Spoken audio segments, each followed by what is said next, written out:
Hello, everybody. Can you guys hear me okay? Can you do me a big favor and put in the chat room if you can hear me?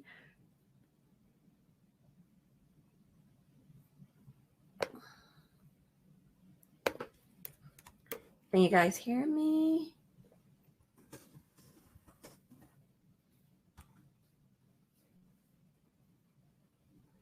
Yes. Okay, perfect. All right. Okay, so you couldn't hear the video before? Okay, perfect.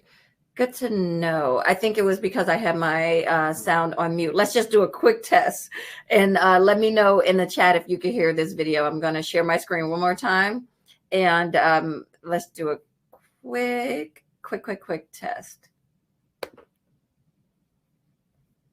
All right, let me know. 1 second.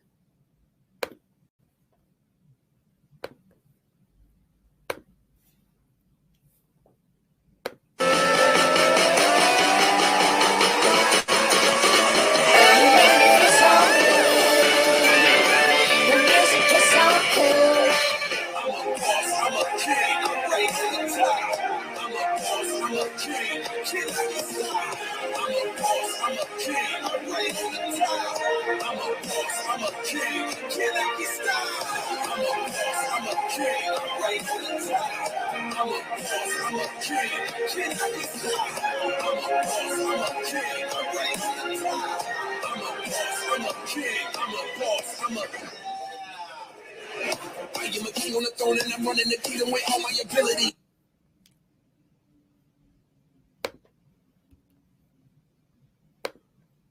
Okay, could you hear that? Okay, perfect. All right, you guys. Okay, I think we have figured it all out. Thank you so much. And Happy New Year. Happy New Year. I tried something new this year, and I hope you guys did it as well. I tried to get some rest over the holiday. And sometimes we have the intention, and I think I fulfilled it. I think I got some rest over the holiday, but unfortunately, I think I got too much rest. And now I don't know how to get back right. I don't know how to sleep through the night. I don't know how to go to bed on time. I don't know how to wake up for the gym. I am a mess. I don't know how to leave out the door with supplies, like I forget my lunch. So it will take me a moment to get myself right. But we've had some I feel like you guys, we're having such a interesting year, and I'm so happy that we have this community of like-minded people who are interested in having this conversation about wealth. And my name's Saria Rigo. I'm the founder of the Black Wealth Series. And the reason why we created this series is because after the murder of George Floyd, my team and I of financial professionals, we really just started looking at what we can do that was a little different. We were all marching. We were out there protesting in the streets, and it was effective, but it was also scary and dangerous for some of us. So with our special background of finance, we just started looking at how many things we didn't know. And it brought us towards this series because we also wanted to share it. So we're in our fourth one, and this is the final episode on the technology series. And we'll be doing something else soon. So just make sure to keep an eye out and share it on your social media and promote it, because you guys know that whenever we're trying to share some good stuff, the powers that be, our social media, they attack everything Black with the same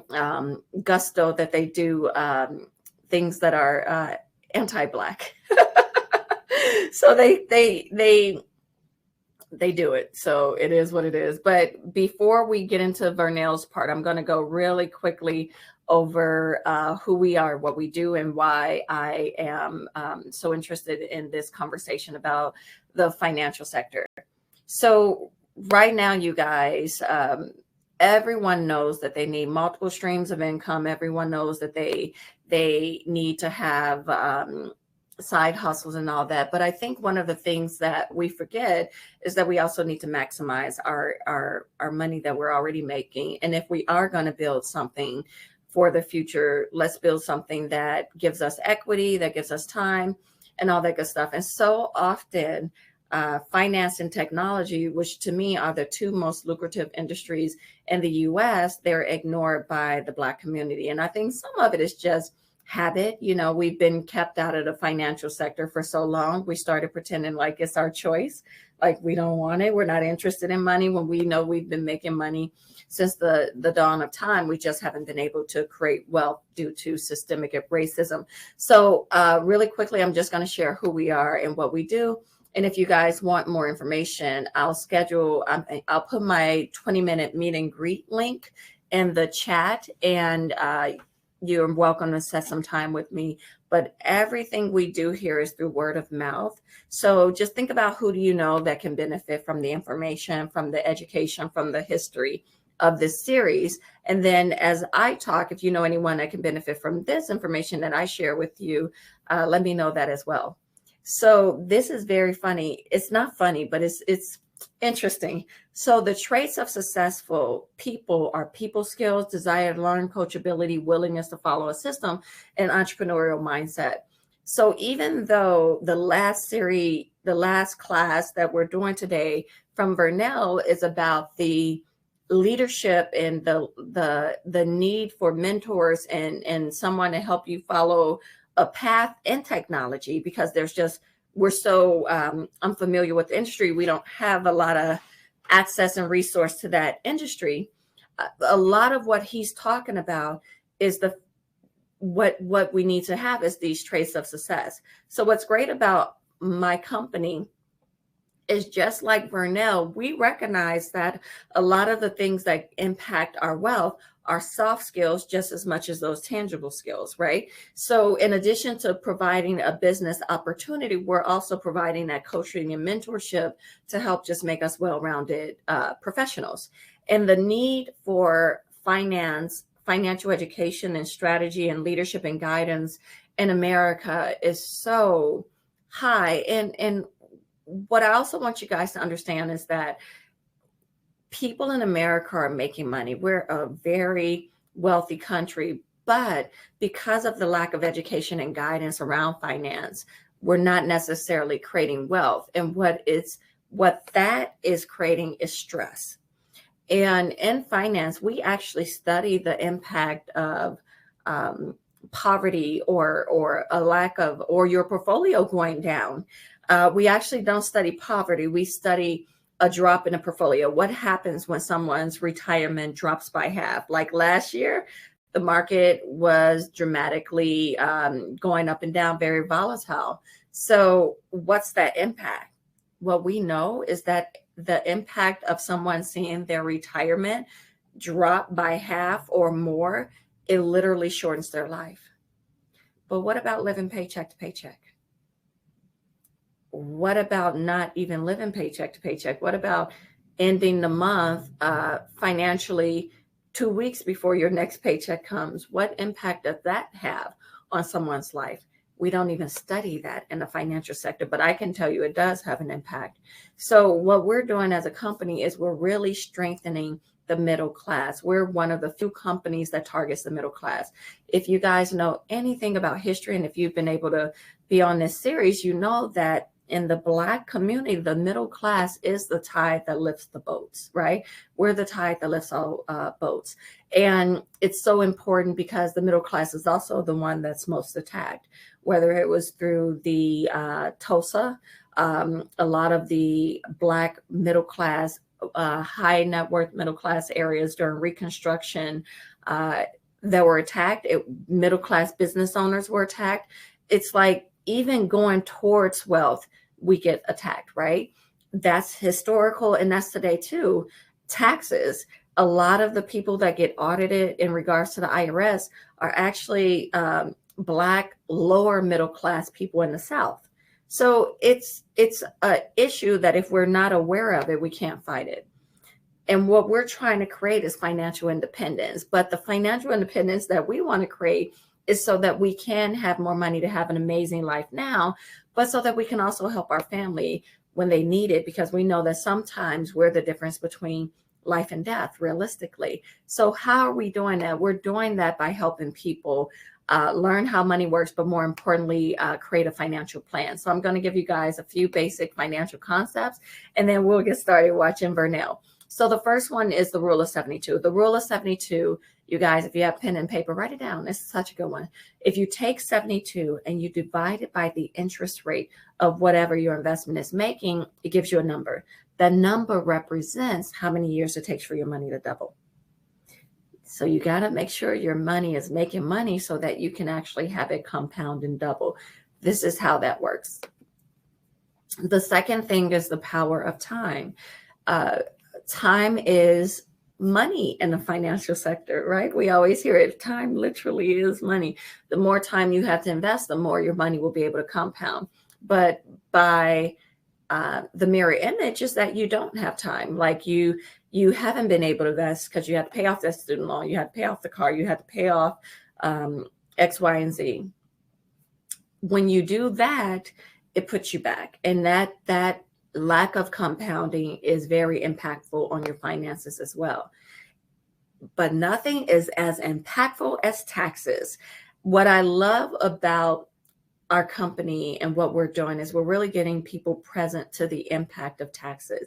One of the best things we can do in America is take advantage of tax shelters, whether it's a business through what we're doing or buying a business or starting your own business. But then also taking that money and putting it in a tax advantage vehicle where you're not taxed anymore. And we hear the stories. Like we know when Mitt Romney was running against Barack Obama, he was making $24 million a year, paying about 3.9% in taxes. And it was because he and his team maximized that area. So what's great about our company is that we're doing that too. So what I want you guys to do is really keep an eye out for family members, for yourself if you're interested, for people that can that are interested in being taught how to help their family and their community navigate that road to financial independence, because it does not happen by itself. So now let's start with Mr. Vernell. So I'm going to read his bio and then I'm going to show his video. Vernell was not able to do a live presentation, but he did give you guys the option of reaching out to him on his social media, and it's V Hill. I'll put it in a link. Okay. But he did give you guys the option to reach out to him on his social media and ask him whatever questions you need to ask him. But let's talk about his background. So Vernell is a graduate of Cornell University and Harvard Business School. And right now he's in a program with MIT. So he's a business strategist with a background in management consulting, private equity, and leadership.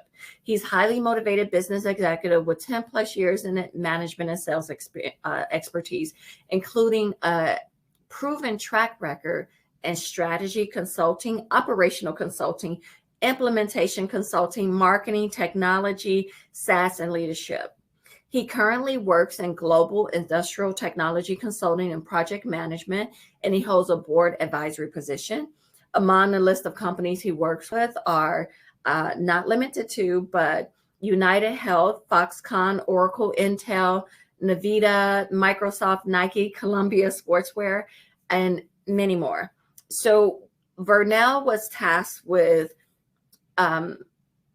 explaining where leadership fits in the technology world. So if you guys have any questions, I should be able to answer some of them at the end or even in the chat. But in the meantime, feel free to ask away or share it with him on his social media, which I'll put in shortly. So I'm about to share the screen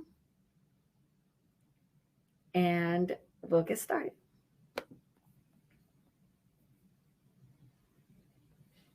I will not be able to see the chat. I just forgot. I will not be able to see the chat while you guys are, while the presentation is going, but still put it in the chat. And once it's over, I'll answer everything I can.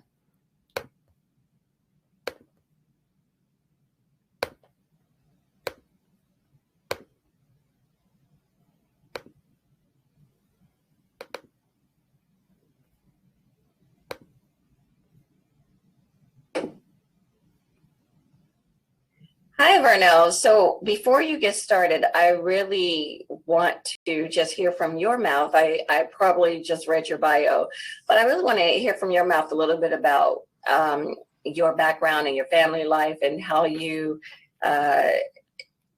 really was so intentional about creating this track that you created. First off, how were you intentional? Did you know where you wanted to go? And if you did know where you wanted to go, how did you know that? I love that.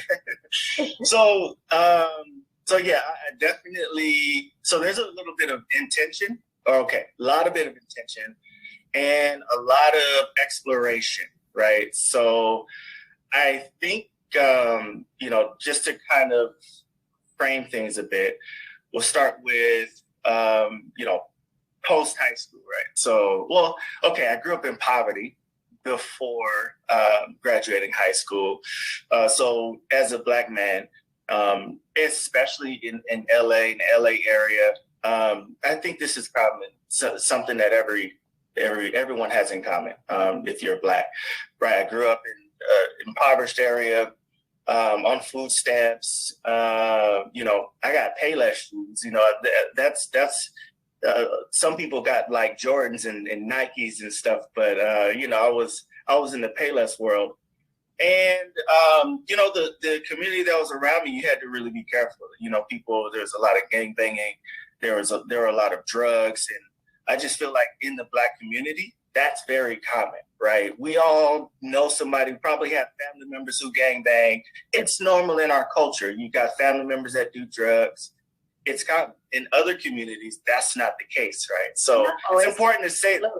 Yeah. It's important to say that. In the Black experience, we're dealing with, the effects and impacts of, systemic oppression, from racism, from Ronald Reagan. Thank you, war on drugs. Down to Jim Crow, Ronald Reagan, and all these, these aspects of segregation and not allowing, Black folks to get an education or get good jobs and different things, right? Systemically, even making communities, keeping Black folks out of wealthy communities. Did you know this when you were younger? Did you know this, or did you find this out? Okay. Definitely didn't know this growing up. So I was just living through, having an experience, and then as a light-skinned Black man, I definitely dealt with the impacts of colorism, right? And a lot of folks don't realize in slavery that was just crazy, right? You got the slave masters having babies with the slaves, and you got a new offspring because they're light skinned and they got curly hair, and you call them a new race called Creole, right? Or maybe they're the white folks feel more comfortable with them being whatever. Yeah, exactly. They'll feel more comfortable with them being in the house. And there's a lot of now internal conflict between the Black race with colors and all of that stuff, right? So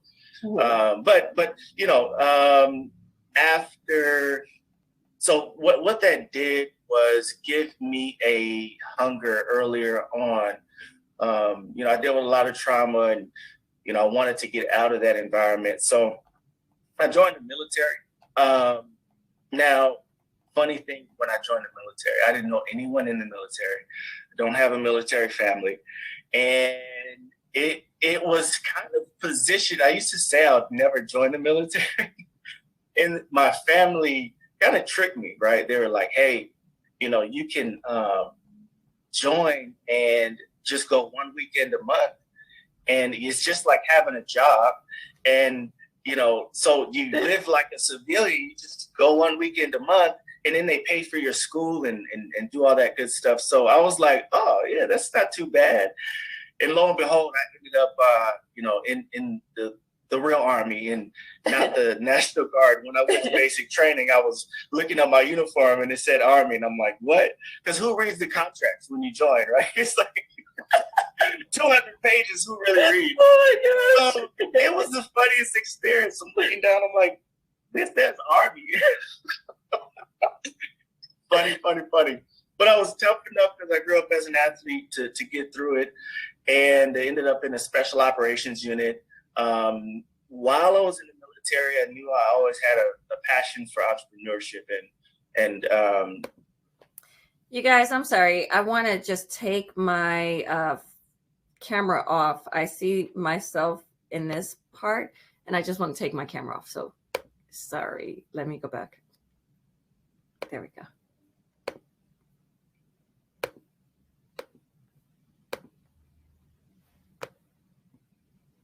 Just the business world in general, right? So I actually ran a travel agency while I was in, and that was my first kind of dib and dab in entrepreneurship. But yeah, really excelled in the Army. I became a master trainer.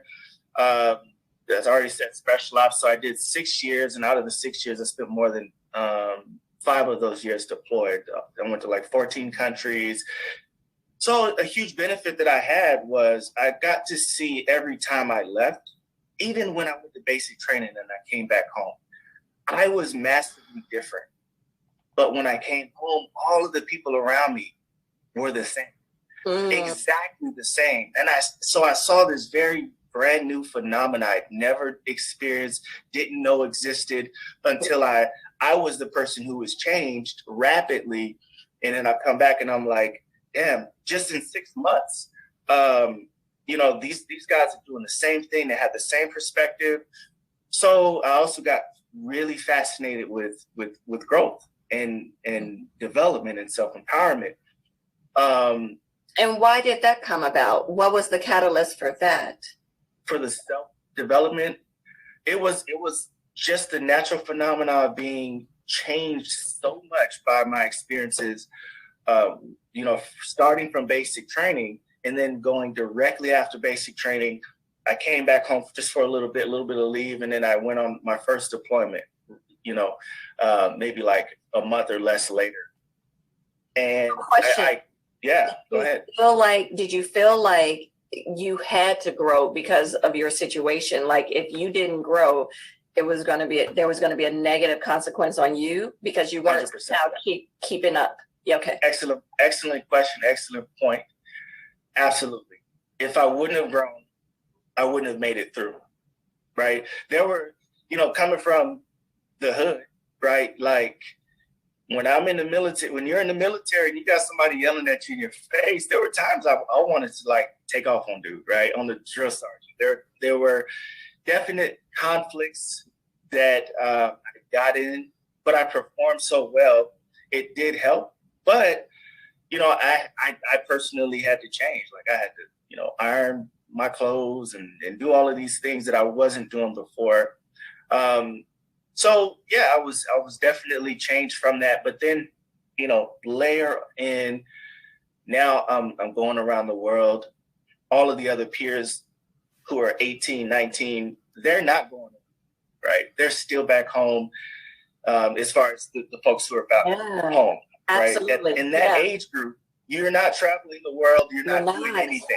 Right. You're trying to figure out life. Maybe you're a late starter in college and you have a season where you're just at home, right? Or maybe you don't go to college and you're still at home and you're just trying to find a job, right? You're not traveling the world like that. Or you go to college and you do the traditional, college route out the gate after high school.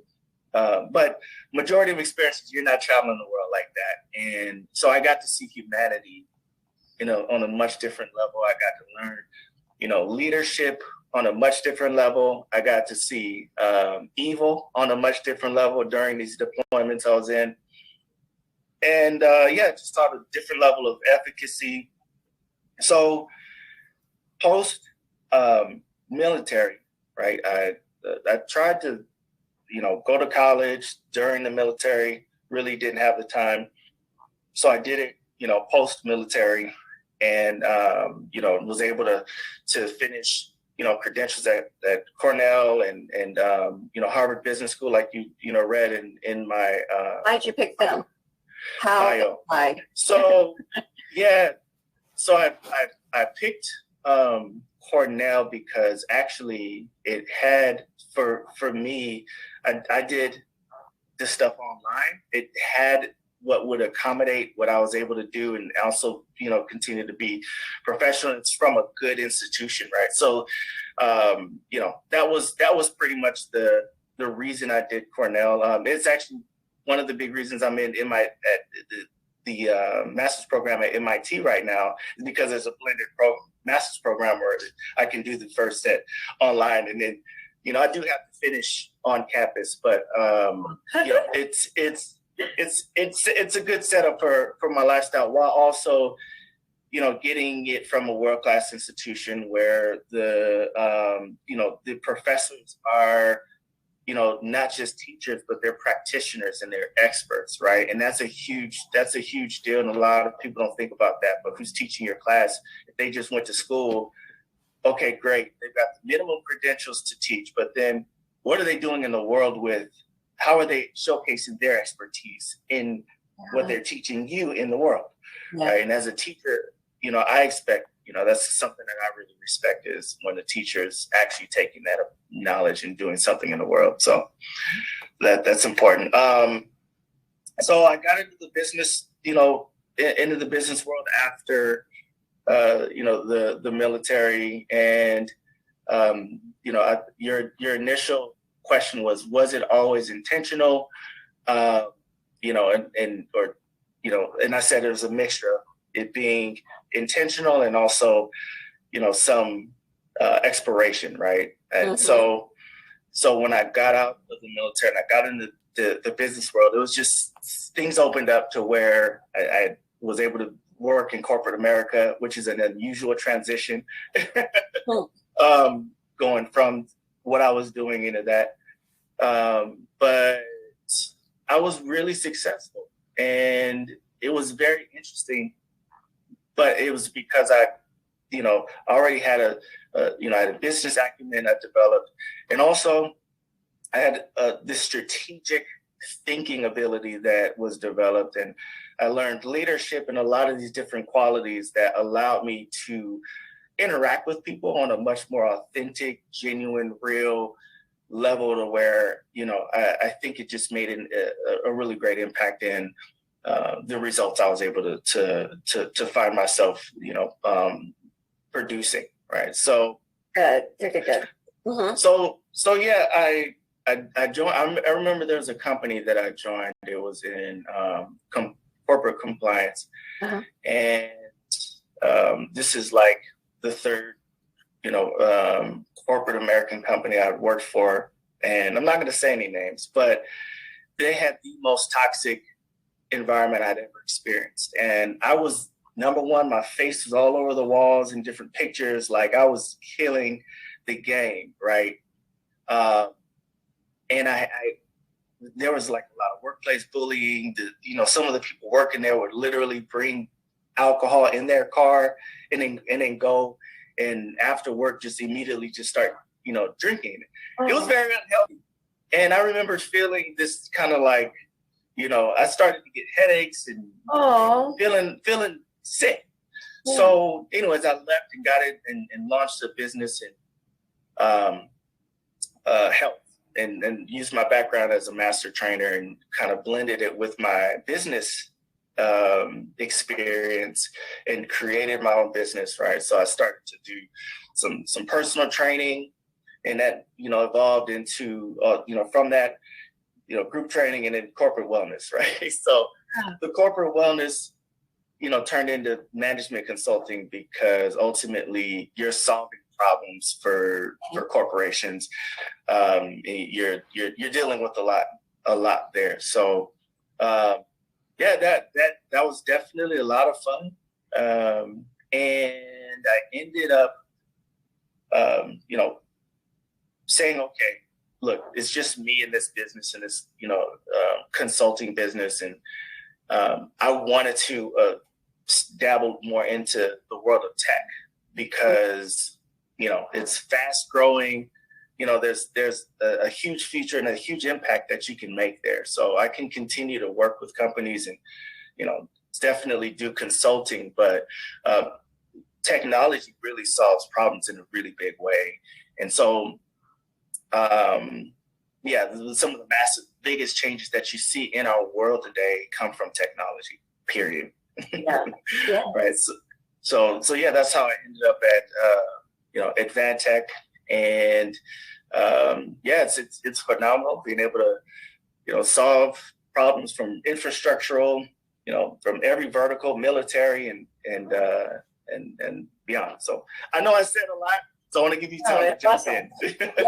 Yes, absolutely. But that was good. And it there's so many women out here with boy babies, right? And some of us have good backgrounds, and some of us are just, trying to get from point A to B and create that road and path that you're on. A lot of people in my family, we're trying to create our young men to be phenomenal. So you're giving us some good ideas, and Thank you. You didn't say anything negative about the military, so that might be an option too.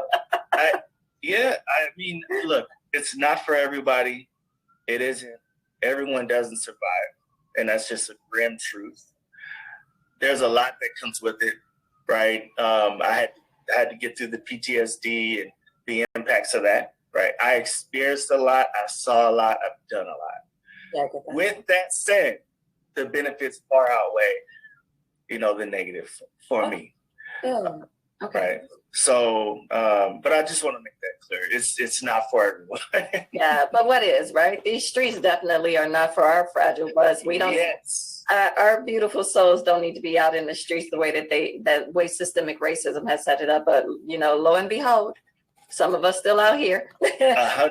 We're doing it. Yeah. So Yes. I will let you go. And Vernell, as I mentioned to you prior to us starting, if there's anything that I feel like I want to get some clarity on, I'm just gonna jump in and ask, because I know I think like a regular person still, because I'm still regular.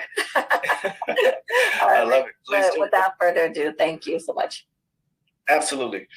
All right. So thanks for that amazing intro conversation, Saria. So yeah, I'm going to be talking about leadership and leadership in tech and why it's important. I'm going to be talking a little bit about some stats, right? So don't want you to get lost in that, and I'm not going to get too heavy in that, but I will share just a little bit of some stats with you. All right. So there we go. All right. So regarding leadership, I mean, when you look at the one of the things that actually brought Saria and I together was she's has some different projects and businesses and stuff that she's developing, and during 2020, during COVID, at the rise of all of the riots and racial divide and everyone getting fed up and hitting the streets, and George Floyd and stuff like that, right? With the experiences I've been fortunate to have and work with Fortune 500 companies, Fortune 100 companies, some of the companies listed in my bio and far beyond that, as well as having a background in private equity, having a network of investors I'm in, personally investing in companies, I got to see things that really make businesses scale. In addition to that, I've been in the position of seeing, especially in the Black community, which is one of the fastest growing entrepreneurial communities, right, in the world. I've been able to see that a lot of people will, have different goals and dreams and visions and want these businesses, but really not understand how to make them scale, right? How to make them big. And, there's a stat that I'm aware of that more than 80% of small businesses fail. And in addition to that, in the needs to catalyze businesses and grow, of the ones that they need funding, and just 1% or less than 1% of venture capital money goes to minority-owned businesses. So, in general, regardless of if you're Black, more than 80% of those businesses fail. When you're Black, right, you barely even have an opportunity to access the financial capital that you need to scale your business. But with that in mind, there is a big gap in, getting the business prepared or right for even, like, why do you even want an investment, right? Or why do you even want to get in the business? What do you want to do? So it is really important as an entrepreneur, as a leader, that you really understand, why. Like, do you just want to build generational wealth? Do you have a skill set that that you're really good at and you're passionate about? And you want to express that and use that value to give to the world, and you package that as a business, right? It could be being an engineer. Maybe you're phenomenal at coding. There's a lot of different things, but what you end up finding is people starting businesses that are outside of their core skills and don't understand what does it take, because I just have an idea, but I don't have the skills. So what does it take to take this idea and scale that into a successful business? So we're talking about leadership. And the reason I'm talking about this part is because it starts with you, right? It starts with us as people. The head goes, the body follows. It starts with us having the right understanding of what we want to do, why. And that also helps with the longevity and helps you get through the different hurdles and barriers that do exist, the challenges that exist when you are building a business, because it's not easy, right? Especially a successful. We look at the unicorns, and folks just, take the highlight of what an anomaly does, and then use that as like, oh yeah, I can do it, and not understand that shit ain't normal. That is not normal, and it's harder than you think, right? It's a lot harder. For you. Yeah, sure. Question is, you said only a small percent of businesses get venture funding or investors. Why do you feel like Black businesses are getting the least amount of funding? Because that's really where I want you to kind of like delve to, right? Because I think there's something missing there, and I think it's leadership and all of that, but I don't know. What do you think it is? Okay, so in terms of it is leadership, but not from the same context, right? It's more that the leadership that exists in these venture firms. Oh, got it. They're biased. Okay. Right. So there's bias. Got it. Point blank, period. People have an image, have an idea of what success looks like. They have an image, they have an idea of what a leader looks like. They have an image, they have an idea of X, Y, and Z, right? How do I feel comfortable? What establishes, the way, my comfort level in investing in a business? There is going to be a hard metric, a hard level of evaluating businesses, the hard criteria.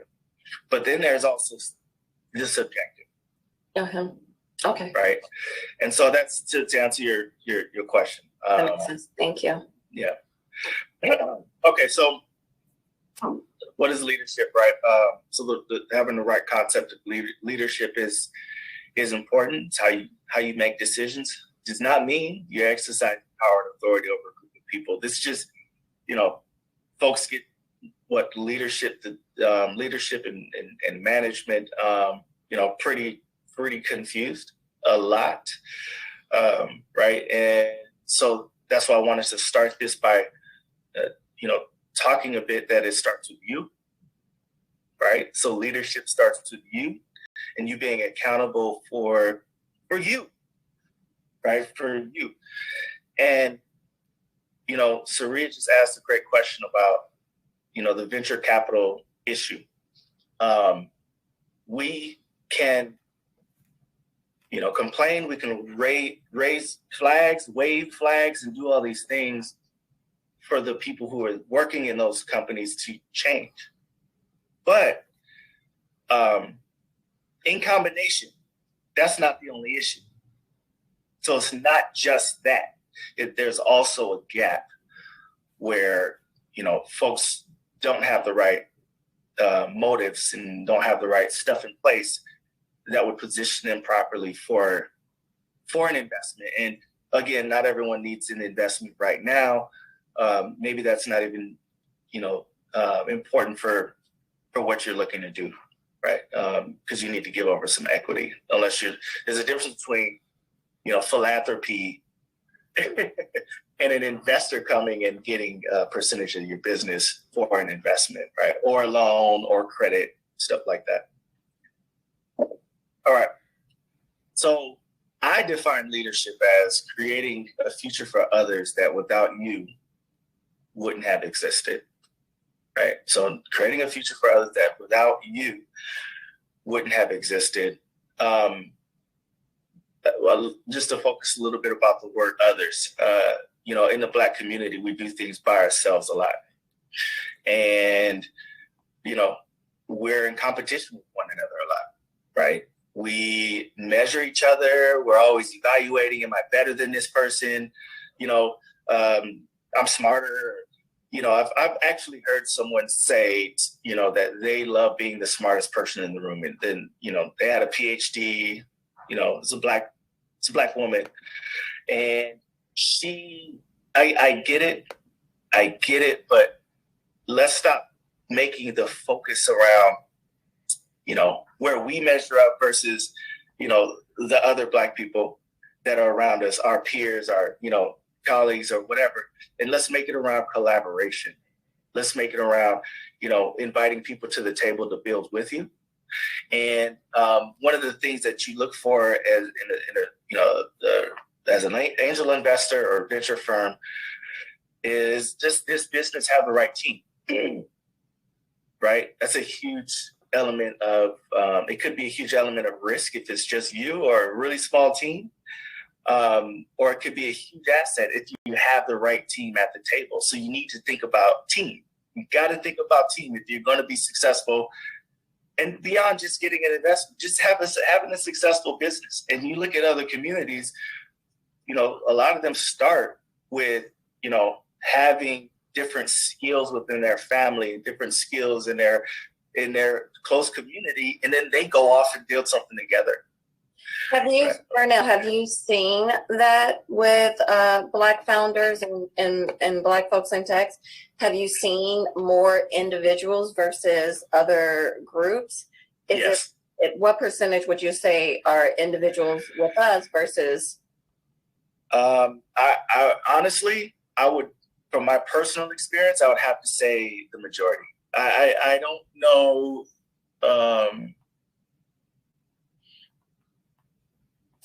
There was maybe one or two. There's a few businesses that came that had conversations with me or whatever, that they had co-founders or, they already had a team.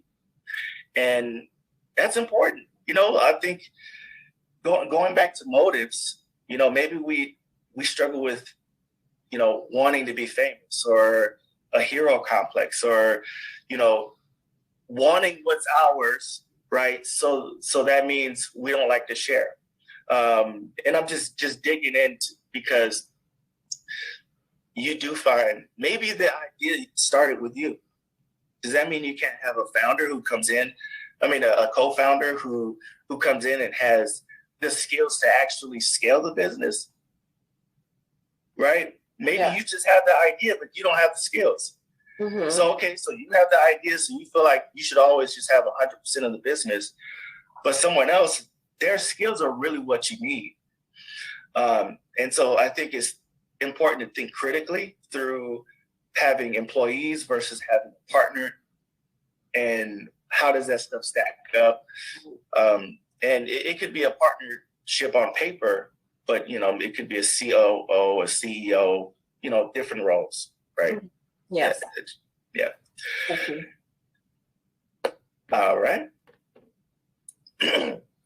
So leaders not an anarch. So Prentice calls for democratic leadership that gives employees an opportunity to learn and grow. When you think about how to build a successful business through leadership, you want to staff your business with, people who have different skill sets, and you don't need to be the best at every single thing, right? So you should have some diversity. Diversity is not just an ethnicity, it's also skill set. It's also things that people bring to the table. That's also diversity, right? Different perspectives too. But, if you're the leader, you brought people to the table in this diverse group of skill sets and stuff like that.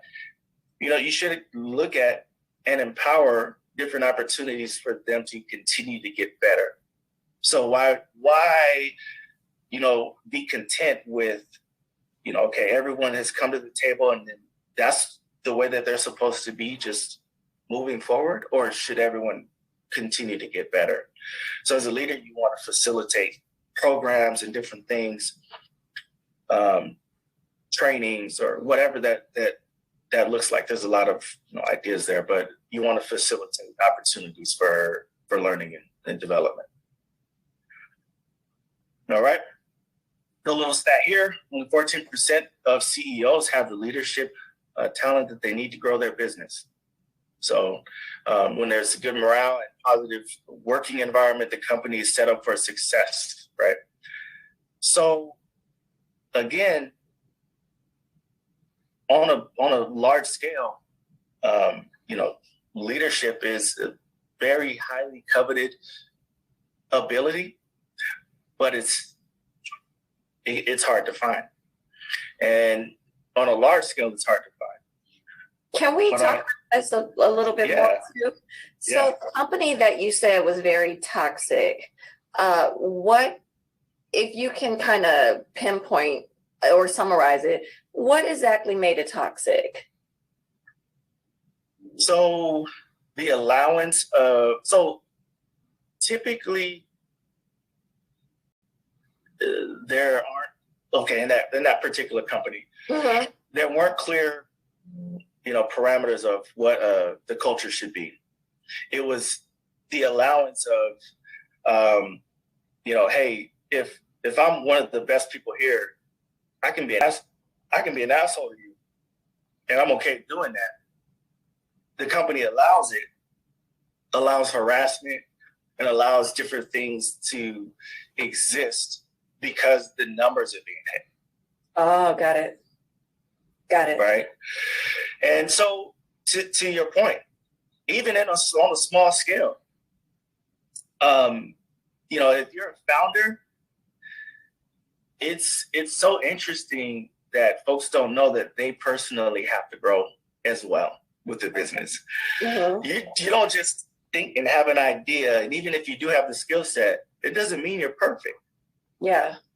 Right? You still need to develop. You still need to grow and become better. Yeah. But let's talk about that, because the reason why is because I think one of the things that I want to get clear about is what is better. And the reason why I say that is because so often, especially with, my group of girlfriends, we might think if you do your job, that's good enough, right? And when I see positive working environment, what I hear and what I see in my head is a positive person, an optimistic person, a person who's pleasant to be around, a person who's who's creating a energy, who looks like that picture, like that that just feels pleasant, right? But when you talk about business, people don't think about that stuff. They think about the foundation of the business, the knowing the right terms, and none of the personality stuff is in there. So yep. The personality stuff something that you're talking about, or are you just talking about skills? Okay, so little bit of both. The personality stuff is huge, right? Because how you feel it's okay to talk to people, that sets a tone, that establishes a culture. Mm-hmm. And when the leader is talking to people crazy because they want to get something done. You know, it doesn't mean you can't be tough, but it does mean that there's boundaries with how far you're going to go in a conversation and how ugly you'll deliver that, right? And some folks, their personality gets in the way of their success. Absolutely. They don't have boundaries, and they're going to get ugly, and they're going to tell you off, and they're going to cuss you out, right? And they'll do that in front of everyone, right? You know, it could be nuances such as correcting it, you know, something someone did wrong privately versus publicly in front of the rest of the company. You know, having private conversations and having an understanding. But you know, that's a part of skills as well.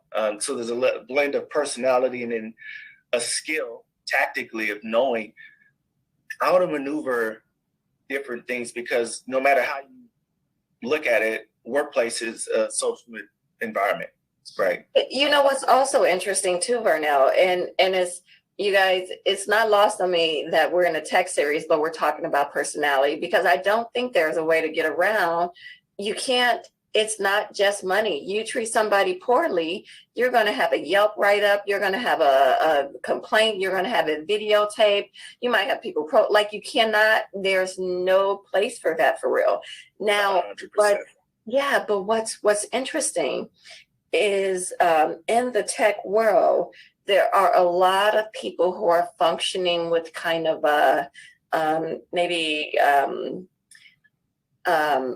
they might be on the spectrum, right? And their communication skills might be a little different, and they might not be able to identify when they're being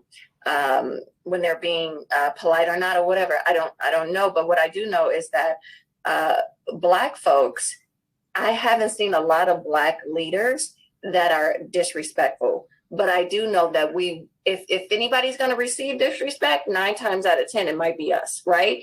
Even though we're not in that place. So it makes me kind of crazy. Makes me kind of upset, because you know we're never going to be rude, right? As leaders, as Black executives and educated people, we're going to always do our job and do it in a way that is amazing, in my opinion. But we do have to learn how to play this game of growth and development, where we are looking at what else are we doing to keep ourselves in the game. You know? Yeah, definitely. I mean, we have to facilitate, you know, growth and development for ourselves and also for those around us, and we have to have systems in place. And look, in the Black community, one of the most common sayings that I've heard so often, and this is incredibly toxic. You know, I've talked to you about this, where Black leaders, the same ones that you said, maybe they won't cuss someone out or whatever, maybe they're a little bit kinder, you know. Those folks are saying things like, you know, I would never be an employee. Like, I would never, I absolutely have to own my own business. And basically there's this tearing down of being an employee. And it's an oxymoron, because how do you expect to lead a business that has employees if you're talking about how much you hate being an employee and the idea and the thought of being an employee? That's number one. The second thing is this. Did you know that the CEO is an employee?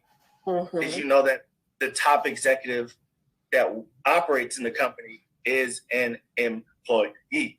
Absolutely. So there's a lack of business or understanding in general when someone says that, and that same person is going to be the one who wants to found the business and create something great. Brilliant. That's a great way to think about it. Don't poo-poo on that, right? And even, you know, I just saw not too long ago, and I mean, it happened a long time ago, I don't want to confuse it, but the guy who founded Uber, he's not an employee. He still got fired and let go. Exactly. So yeah, absolutely. 100%. Elon Musk has been fired from a business before, right? And a lot of it is because it is. They're not creating good morale and a positive working environment. 100%. And, you know, I mean, you think you go forward, and if you were to be able to accomplish the scaling of your business and go and take it public, do you know what kind of wolves that exposes your business to? They've got a whole industry called corporate raiders. And I admonish you guys to go and look that up, because they can hostily take over your business if you have a publicly traded company and you're just a crappy CEO, or there's a lot involved. But again, it's really important for everyone to continue to learn and develop, and you have to have a healthy working environment. So leadership is a huge aspect. So leadership and management is big difference. This stat here from Harvard Business School and Inc. says only 10% of CEOs are natural leaders. Guide the staff by example. Leadership requires traits that extend beyond management duties, right? Again, back to my definition, creating a future for others that without you wouldn't have existed. I think this might be a little bit more understood, but let me know if you want to dive in a little bit. Okay, cool. All right, so some of the bottlenecks of leadership, right? Popularity, power, showmanship, and these are just things when you look at, I could bring up some really controversial things, right? But I'm not. Not totally. I'm not going to flat out do that. But there are people. Okay, let me just say this: our community is plagued by the constant identification of entertainers, athletes, people who are famous and have that level of influence, and kind of using them as examples for being a successful business person. Right?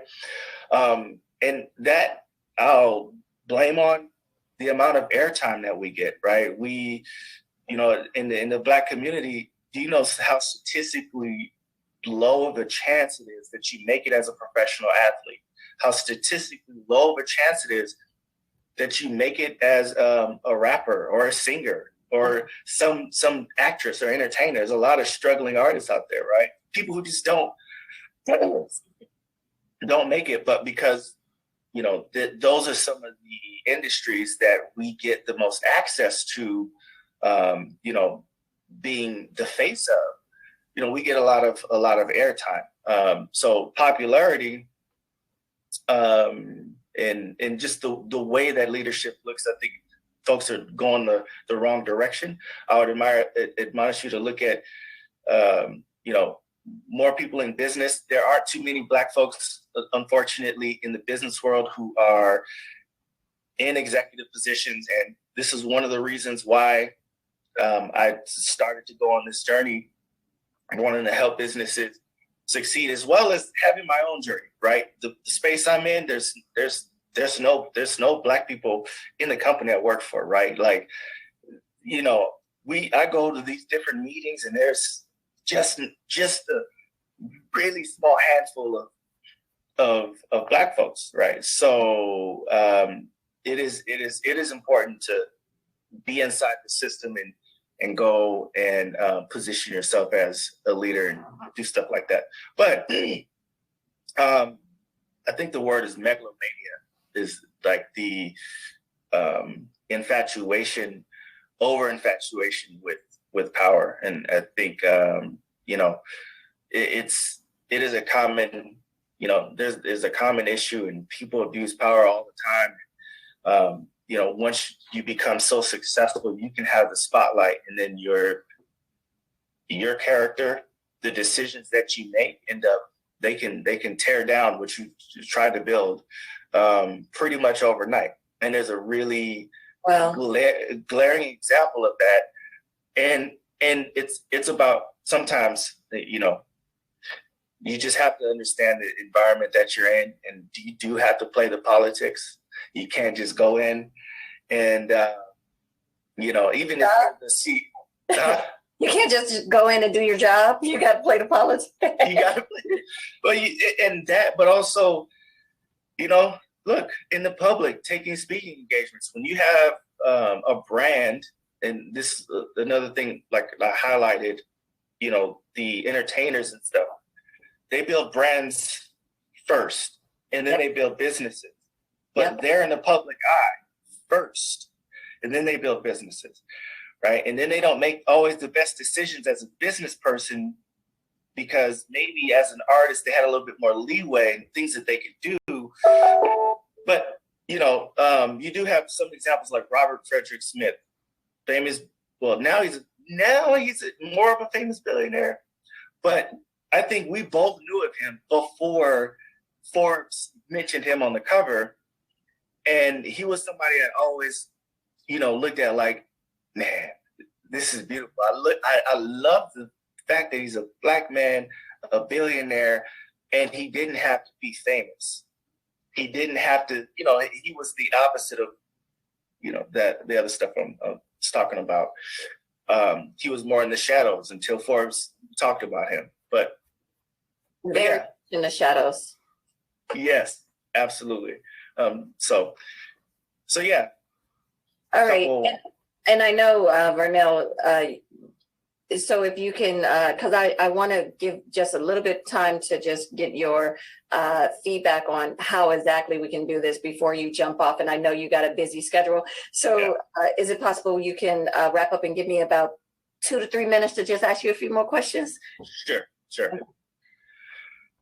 Okay, so I didn't skip. So this is my last slide here, pretty much, right? So, having good quality communication is incredibly important. 38% of new leaders fail within their first 18 months.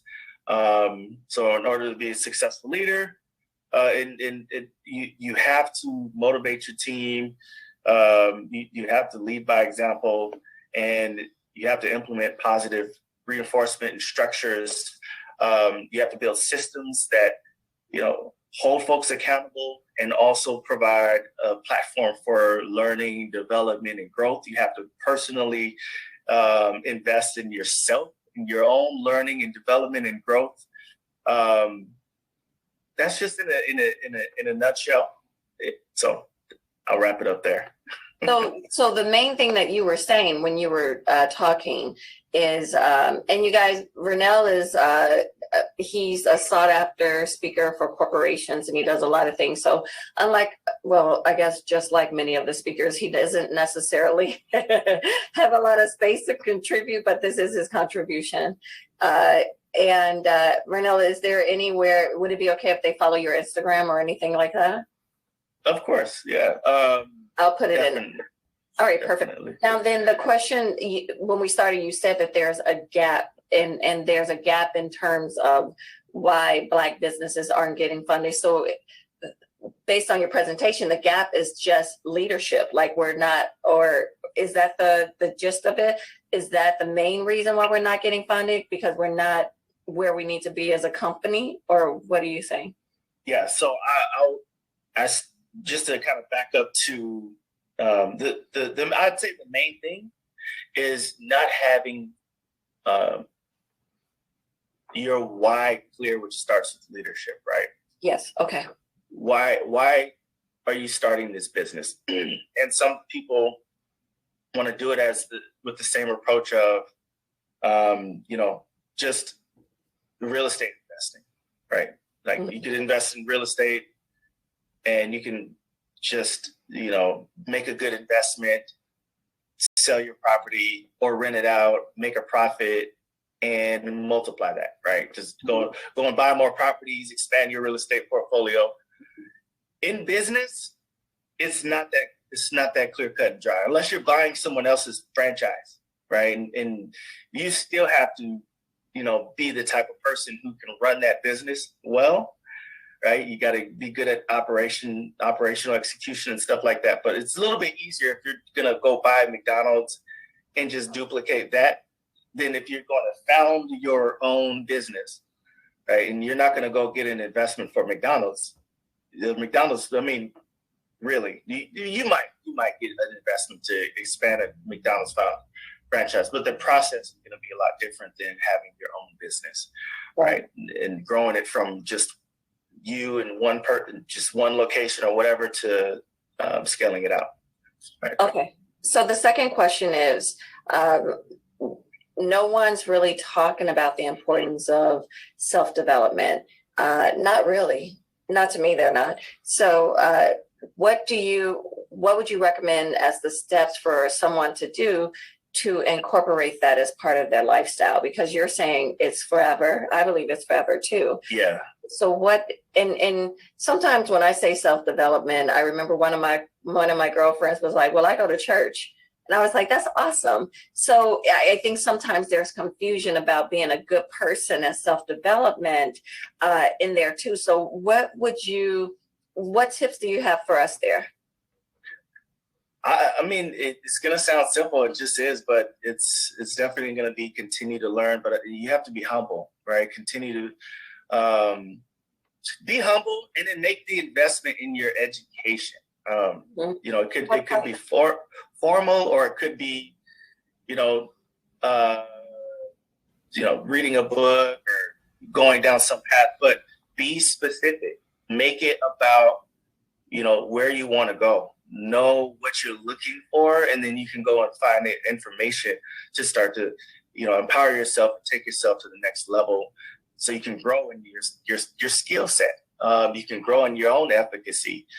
But I think instead of just being random, and it's okay if someone gives you a recommendation, but honestly, the best, like a book recommendation, but the best recommendation for you is going to be the specific one you need for where you're at in your journey and where you want to get to, right? So would it be something like maybe do a survey, ask 3 friends or 5 friends what 3 traits they would say that really stands out to them about you, and then either choose to strengthen the traits that you have, or look at what you want to develop and look at a path for that? What would you recommend? Strengthening your strengths or strengthening your weaknesses? I would say, either strengthening strengths is important. I think it's important to know what you can do really well, and then really becoming an expert, putting pressure on, okay, you and your opinion say that you do this well, but what about the rest of the world, right? And then how do you put pressure on that to become a legitimate expert in that area, or just the best you can be in that area? And then you can also focus, on weaknesses if you want to, wrap up some vulnerabilities, de-risk, right? If that vulnerability or that weakness presents a risk, you can identify, what does this look like? So I think we should all be balanced, definitely, and try to at least have a minimum bar in the different areas of our lives. But I don't think you need to be an expert in everything. You don't need to try to make the weakness now your new expertise. Okay, that makes sense. Now, the last question is, you were saying that it's better, not better. Is it better for people to have teams and co-founders and things of that nature? And if we're in that space, what should we be looking for? How should we find someone that's the exact opposite of us that we still jive with? Should we find someone that's similar to us where we can kind of finish each other's sentences? What do you look for when you're looking for a co-founder? Yeah, so it is inevitable. You need team. Period. It's inevitable. Yeah. I was trying to think, do I even know of any examples of someone who just stayed doing their own thing forever and scaled it out? No. So I think that one of the things I would encourage is make it about skill set, and then compatibility. Make some core values, right? Make a list of of like what you really want to see show up in your organization, because culture starts really early.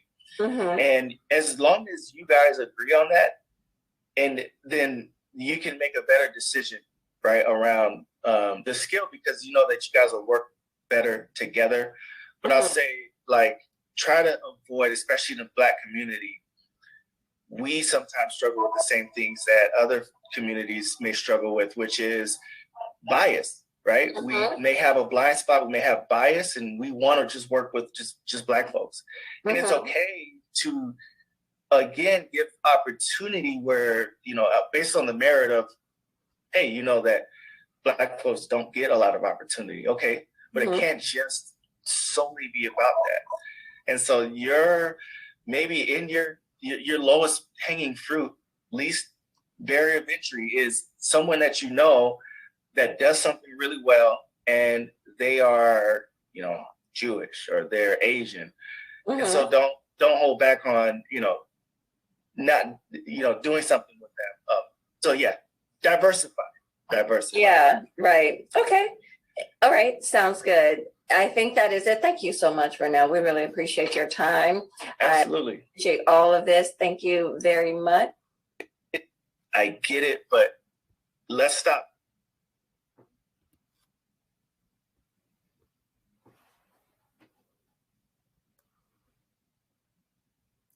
All right, you guys. Let me give you guys Vernell's social media so that you can reach out to him if you need to. It's at Mr. V. Hill, I believe. Let me just make sure. I thought that was an amazing conversation, and it was completely different than what I thought it was going to be, but super awesome. And it's things that we need to know because he's in the trenches and he sees what stops us. So at Mr. V. Hill, if you have any extra questions for him in terms of what he can, or what in terms of any of it, leadership, guidance, tech, anything that he mentioned. And for me, if you guys want to schedule a 20-minute meet and greet with me, please use this link that I'm putting in the chat room. And in the meantime, you guys, thank you so much for being here. It was a little different than what I wanted. I know that you couldn't see his face all the time because of the way that the presentation was. I apologize for that. Grab those links really quickly. I'm going to close out the room. You guys can say goodbye if you want to. I see you guys, Miss Arquila Hargrove, Faith. Hey, Faith. Ty, Mr. Smith, Fabiana, Miss Jackson, all of you guys, thank you so much. And all of you who did not contribute to the chat, we appreciate you too. We will see you next time. I'm going to put together the next series, and I'm not sure which direction I want to go, but it's going to be something amazing. And for Black History Month, I think I'm going to take it to the Instagram and do a Instagram live every like Friday or so, and just grab different people to do that with. So keep paying attention to the social media, and we'll go from there. So you guys, thank you so much. I'll see you guys next month. Thank you. Thank you.